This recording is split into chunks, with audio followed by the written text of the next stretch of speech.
Pozdrav svima, dobrodošli na kanal Kuhaj i peci i u moju malu kuhinju. Danas pripremamo gazpacho.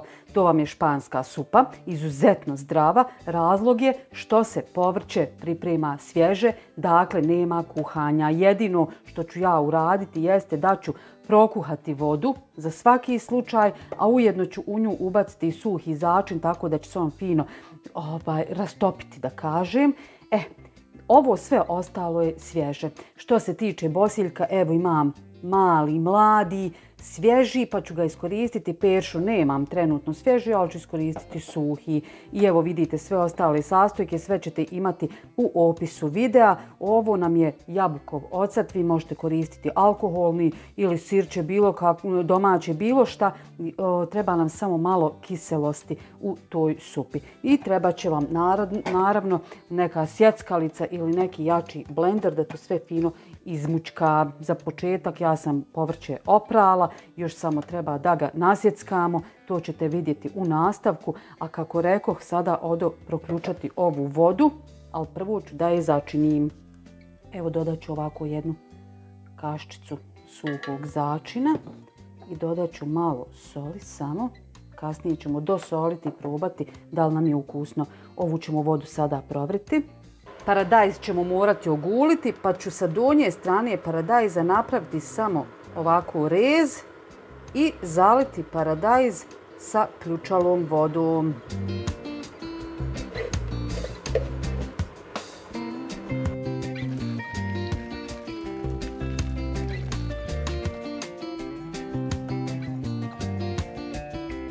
Dok se paradajz malo otpusti svoju koricu i dok se ova voda koju smo stavili dok proključa, treba malo da se ohladi, mi smo da pripremimo povrće, to jest ostatak povrća.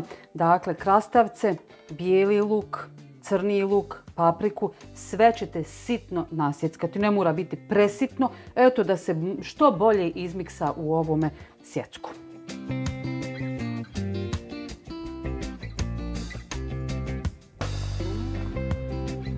Evo i paradajz ćemo začas da ogulimo tako da nam je svo povrće spremno.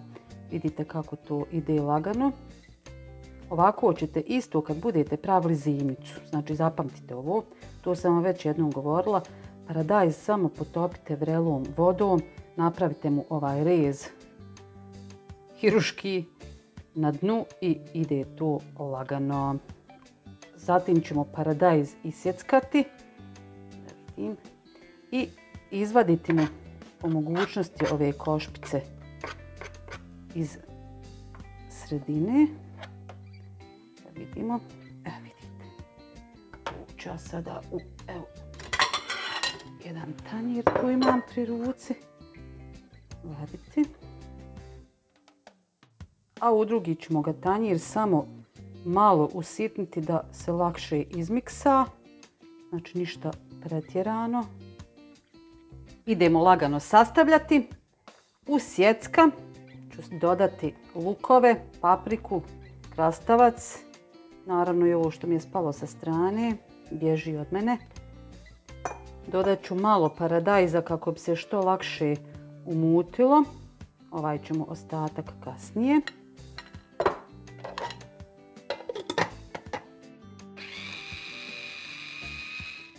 Prvi dio istresamo u dublju zdjelu u kojoj ćemo sve sastojke sjediniti na kraju. Zatim dodajem ostatak paradajza. Ovdje ću sada da dodam i malo bosiljka.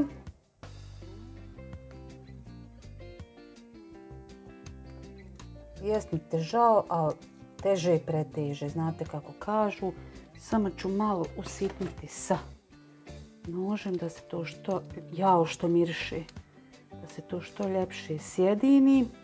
Tu ću da dodam i biber. Ovo sad začne, znači po želji. Dodat ću malo soli, dodat ću peršun.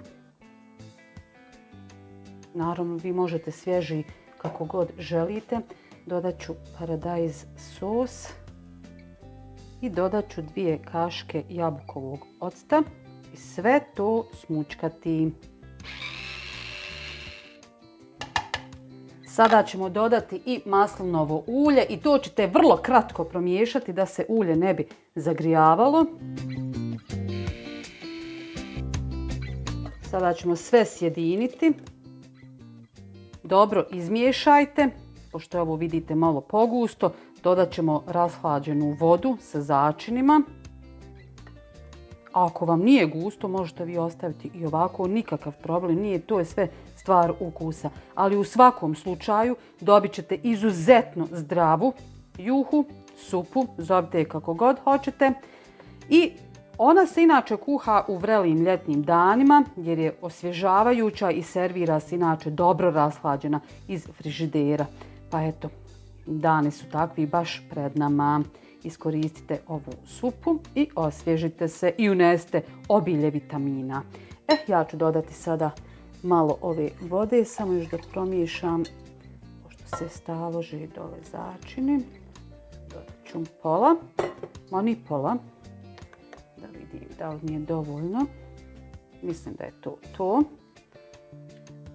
Ostalo mi je još da probam da li je dovoljno slana, da začinim još po želji, eventualno još možda malo bibera i da napravim prepečeni hljeb koji ću dodati preko supe, naravno kada naspijem u tanjir.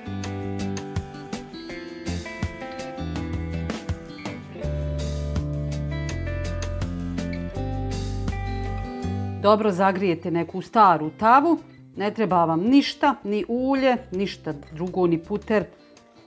I dodate nasjeckan hljeb i to prepečete sa svih strana da se hljeb malo osuši. To kratko traje, brzo ide.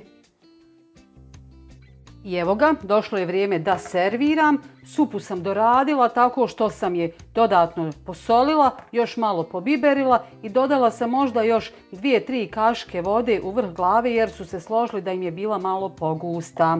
I tu sam prepekla hljeb. Malo mi je nekih dijelova izgorilo pa sam probrala iskreno ovo što nije. Tako da bit će to na kraju sve super. Sada nam je ostalo još da to sve lijepo serviramo i da uživamo. Kako sam i rekla malo prije, bilo bi poželjno supu još dodatno dobro rashladiti. Vjerujte da je ukus fenomenalan. Osim sa kruhom ili hljebom možete još dodatno ukrasiti sa svježim bosiljkom. Eto, iskreno se nadam da ćete iskoristiti ovu ideju s obzirom da je juha jako zdrava. Kao što vidite, sve su znači nekuhani sastojci, sačuvani vitamini. Eto, i vrlo osvježavajuća, a jednostavna za pripremiti. Ako vam se sviđa ideja, lajkajte, prijavite se na moj kanal ukoliko to niste, pa se gledamo opet. Ćao!